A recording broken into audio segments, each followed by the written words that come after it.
Olá, seja bem-vindo, seja bem-vinda a mais um vídeo no canal Ouvido Mágico.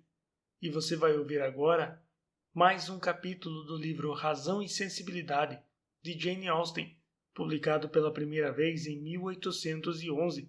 Não esqueça de se inscrever no canal e deixar o like nesse vídeo. Boa história!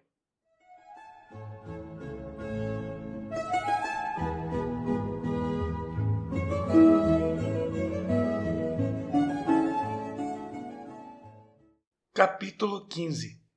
A visita da Sra. Dashwood à Lady Middleton realizou-se no dia seguinte, e apenas duas das filhas a acompanharam, pois Marianne desculpou-se com um pretexto qualquer para não ir a Barton Park, deduzindo que na noite anterior o Sr. Willoughby deveria ter prometido visitar Marianne quando sua mãe e as irmãs saíssem.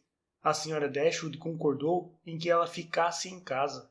Quando regressaram, depararam com o coche e o cavalariço do jovem cavalheiro esperando diante do chalé, e a Sra. Dashwood teve a confirmação de que sua suposição fora acertada. A visita havia sido tudo o que a senhora previra, portanto, ao entrar em casa surpreendeu-se com uma cena que de maneira alguma lhe ocorreria imaginar. Haviam acabado de transpor a soleira da porta de entrada quando viram Marianne sair da sala de estar, demonstrando violenta aflição e com o lenço próximo dos olhos. Sem perceber a presença delas, a jovem subiu a escada correndo. Surpreendidas e alarmadas, elas foram para a sala que Marianne acabara de deixar e encontraram Willoughby apoiado no consolo da lareira, de costas para a porta. Ele voltou-se assim que elas entraram, e por sua expressão ficou claro que se achava tomado da mesma emoção que perturbava Marianne. — O que aconteceu com ela? Perguntou a Sra. Dashwood, ainda junto à porta. — Está doente? — Espero que não, respondeu Willoughby, tentando demonstrar-se alegre. Com um sorriso forçado, acrescentou: acredito que eu é que estou correndo risco de ficar doente, pois eu acabo de sofrer uma profunda decepção. Decepção? Isso mesmo, porque não posso cumprir o que combinamos. A Sra. Smith exerceu hoje cedo o privilégio que os ricos têm sobre os primos pobres e dependentes, exigindo que eu vá resolver um negócio em Londres. Acabo de receber minhas incumbências e já me despedi de todos em Allenham. Em seguida, tomei a liberdade de vir despedir-me das senhoras. Londres? Pretende ir para lá ainda hoje? Nesse momento, para ser exato. É uma notícia muito triste, mas com certeza a Sra. Smith precisa que o senhor a ajude e espero que suas obrigações não o mantenham longe de nós por muito tempo. Willoughby corou ao responder: a senhora é muito amável, porém não há perspectiva do meu regresso imediato a Devonshire. Minhas visitas à Sra. Smith só acontecem uma vez por ano. A Sra. Smith é sua única amiga? Allenham é a única casa nos arredores onde o senhor pode hospedar-se? Que vergonha, Willoughby! É evidente que o convidamos para ficar aqui. O jovem cavalheiro ficou ainda mais vermelho e abaixou o olhar para o chão enquanto murmurava: a senhora é muito bondosa. A Sra. Dashwood olhou surpreendida para Elinor, que também demonstrou-se intrigada. Por alguns momentos fez-se absoluto silêncio, até que a dama falou: apenas podemos acrescentar, meu caro Willoughby, que será sempre bem-vindo ao chalé Barton. No entanto, não pretendo forçá-lo a voltar imediatamente, uma vez que apenas o senhor pode julgar a que tempo seu regresso agradaria à Sra. Smith. Assim sendo, estou determinada a não questionar sua decisão, assim como a não duvidar da sua intenção. Minhas obrigações no presente momento, disse Willoughby de maneira confusa, são de tal natureza que não quero me vangloriar. Ele calou-se. A Sra. Dashwood achava-se atônita demais para tecer qualquer comentário e fez-se outra pausa tensa, que foi rompida pelo cavalheiro. Com um frágil sorriso, ele disse: é insensatez prolongar este sofrimento. Não quero me atormentar mais permanecendo entre amigas, cuja companhia me é proibido usufruir. Dito isso, Willoughby cumprimentou-as e saiu da sala. Elas viram-no subir no coche e 1 minuto depois ele se encontrava fora do seu campo de visão. A Sra. Dashwood estava transtornada demais para conseguir falar e imediatamente retirou-se da sala, a fim de sofrer em solidão a preocupação e o alarme que essa súbita partida provocara. A perturbação de Elinor era comparável à de sua mãe. Pensou no que acabava de acontecer com ansiedade e desconfiança. A atitude de Willoughby, deixando-as, o embaraço dele, sua insistência em demonstrar uma falsa alegria e, acima de tudo, o que mais a perturbava era a relutância que ele demonstrara em aceitar o convite de sua mãe. Essa reação não combinava com o homem apaixonado e muito menos com ele. Por um momento, temeu que não houvesse nenhuma intenção mais séria por parte do jovem cavalheiro. Em seguida, imaginou que houvera alguma briga infeliz entre ele e sua irmã.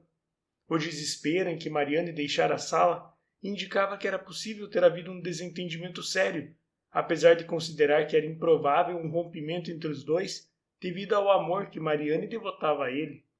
Contudo, fossem quais fossem os particulares dessa separação, a aflição de sua irmã era indiscutível, e ela pensou, com terna compaixão, que aquela dolorosa tristeza em que Mariane se encontrava imersa, com toda a probabilidade, não apenas daria origem ao alívio, como também se tornaria forte e encorajadora como um dever. Cerca de meia hora depois, a mãe retornou e, se bem que tivesse os olhos vermelhos, sua atitude era tranquila. Agora, nosso querido Willoughby está a alguns quilômetros de Barton, Elinor, comentou enquanto se sentava para trabalhar. E você pode imaginar como o coração dele deve estar pesado enquanto viaja? Tudo isso é muito estranho. Ele foi embora tão de repente. Ontem à noite demonstrava-se feliz, alegre, afetuoso. Hoje, depois de dar a notícia, partiu em 10 minutos e sem demonstrar empenho em voltar. Deve ter acontecido alguma coisa a mais do que o que ele nos disse. A senhora também deve ter notado que Willoughby mudou, como eu notei. O que poderá ter acontecido? Será que os dois brigaram? Se não, o que mais poderia fazê-lo demonstrar tão pouca vontade em aceitar o convite que a senhora lhe fez para que ficasse aqui? Ele não estava com a menor intenção de aceitar, Elinor. Pude ver isto claramente. Não podia aceitar. Pensei muito em todas essas coisas e pude perceber com exatidão cada uma delas que me pareceu esquisita, assim como a você. Pôde mesmo? Sim, expliquei os fatos a mim mesma do modo mais satisfatório que encontrei. Mas você, Elinor, que gosta de duvidar quando isso é passível, não se satisfaria com a minha explicação. Eu sei. Contudo, nada pode me impedir de acreditar no que acredito. Tenho certeza de que a Sra. Smith desconfia do relacionamento de Willoughby com Mariane, que ela desaprova, talvez até por ter outros planos para ele, e por isso arranjou um pretexto para mandá-lo embora. Esse negócio de que o encarregou de resolver é apenas um pretexto para afastá-lo daqui. É isto que eu acredito que aconteceu. Willoughby sabe perfeitamente que ela desaprova essa ligação. Não se atreveu a confessar à Sra. Smith seu compromisso com Mariane e sentiu-se obrigado, devido à sua situação de dependente, a aceitar os esquemas dela e ausentar-se de Devonshire, por enquanto. Sei que você vai me dizer que esta pode não ser a verdade, mas não me sinto disposta a ouvir suposições, a não ser que você tenha uma explicação tão satisfatória quanto a minha para justificar o que está acontecendo. Então, Elinor, o que tem a me dizer? Nada, uma vez que a senhora já antecipou a minha resposta. Assim, você de certa maneira quer dizer que isso tudo pode ou não ter acontecido? Oh, Elinor, como os seus sentimentos são incompreensíveis. Você tem mais tendência a acreditar no que é ruim do que no que é bom. Você atribui sofrimento para Mariane e culpa para o pobre Willoughby, em vez de pensar em uma justificativa para ele. Está resolvida a considerá-lo culpado porque nos deixou sem demonstrar o afeto no qual suas atitudes sempre nos levaram a acreditar. Será que ele não terá agido assim inadvertidamente ou por estar deprimido com a decepção que sofreu? Não existem probabilidades de aceitar esta hipótese, uma vez que não temos certeza de nada? Você não tem a mínima confiança no homem que sempre tivemos motivos para querer bem e nenhum motivo deste mundo para criticar? Não existe a possibilidade de que esses motivos que não conseguimos identificar sejam indícios de um segredo que, por enquanto, não pode ser desvendado? E, afinal de contas, do que você desconfia? É difícil dizê-lo para a senhora, mas a suspeita de algo desagradável é a consequência lógica das alterações que notei no Sr. Willoughby. Todavia, é uma grande verdade o que a senhora disse, que devemos ser indulgentes para com ele, e é minha intenção ser justa ao julgar os outros. Sem dúvida alguma, ele deve ter razões suficientes para explicar seu modo de agir, e espero mesmo que tenha. Porém, acho que seria mais compatível com o jeito dele ter exposto logo essas razões. É possível que exista um segredo, entretanto, mesmo assim, é algo que não combina com ele. De qualquer modo, não o condene por falta de caráter, porque às vezes é necessário que se façam concessões. Você tem que admitir a verdade do que eu disse em defesa dele. Sinto-me feliz e o Sr. Willoughby está justificado. Não completamente. Seria mais honesto ele comunicar à Sra. Smith o compromisso com Marianne, se é que estão comprometidos. E se assim tivesse feito, com certeza o Sr. Willoughby estaria em Devonshire nesse momento. O fato é que não existem desculpas para eles estarem escondendo a verdade de nós. Escondendo a verdade de nós? Minha querida filha, está acusando Willoughby e Marianne de esconder algo de nós? Esquisito você dizer isso, quando teve que repreendê-lo tantas vezes pela efusão com que demonstravam seus sentimentos. Não me refiro a que eles tenham escondido o afeto que sentem um pelo outro, respondeu Elinor, mas sim por não nos terem comunicado que ficaram noivos. Seja como for, sinto-me feliz por ambas as coisas. Mas a verdade é que nenhum deles disse nenhuma palavra sequer sobre o seu compromisso. Eu não exijo palavras quando as ações falam tão alto por si mesmas. A atitude do Sr. Willoughby para com Marianne e para conosco, até ontem à noite, não demonstrou que ele a ama, que a considera sua futura esposa? E não demonstrou que sente por nós o afeto de um parente próximo? Não nos compreendemos todos perfeitamente? Meu consentimento não foi solicitado todos os dias por seus olhares, suas maneiras, seu respeito atencioso e afetivo? Minha Elinor, acha possível duvidar do compromisso deles? Como você pode pensar uma coisa dessas? Como pode acreditar que Willoughby, com a certeza que tem do amor da sua irmã, seria capaz de deixá-la, e talvez deixá-la durante meses, sem declarar-lhe seu afeto? Como pode acreditar que ele tenha ido embora, sem que houvesse uma troca mútua de confidências? Reconheço, replicou Elinor, que todas as circunstâncias são a favor do noivado deles, menos uma. E essa uma resume-se no absoluto e total silêncio de ambos sobre esse assunto. Para mim, é um detalhe que tem mais importância do que todos os outros. Que coisa esquisita! Você deve mesmo pensar muito mal desse cavalheiro, se depois de tudo o que se passou abertamente entre Willoughby e Marianne, ainda pode duvidar dos termos pelos quais eles estão juntos. Será que ele fingiu nas atitudes para com sua irmã esse tempo todo? Você acredita que ele é, realmente, indiferente a ela? Não, eu não posso acreditar nisso. Tenho certeza de que ele deve amá-la, que a ama.